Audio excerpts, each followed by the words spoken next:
Pigpapasalamat ni Teacher Alvina Dita kan Pampang Elementary School sa Sorsogon City ang pagbisita sa saindang eskwelahan kan mga personahes kan Sorsogon City Police Station kan nakalihis na Martes, Marso 19. Apera sa pagbisita, nagkaigwaman nin storytelling activity ang mga kapulisan. Para kay Teacher Alvina, dakulang bagay ini hulit mas nagkakaigwa nin interes ang mga estudyante sa pagbasa. Apera kaini, napaparani ang buot kan sa indang mga estudyante sa kapulisan.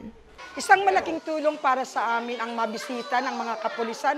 Gaya po nila, talagang kagalakan para sa amin ang minsan makatap sila sa amin at nabigyan ng school supplies and at the same time yung snacks ng mga bata. Sana hindi ito ang first and last.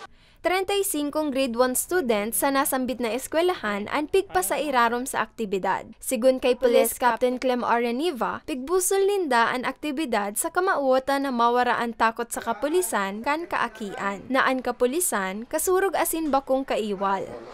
Ang gusto lang namon is magkaigwasin impresyon ng publiko. Aside sa mandato namon na to serve and protect, gusto namon iparamdam at sa community, sa mga batit, na ang pulis po talaga ay permiyada. Na lain dapat kami pagdulagan, lain dapat kahadlukan.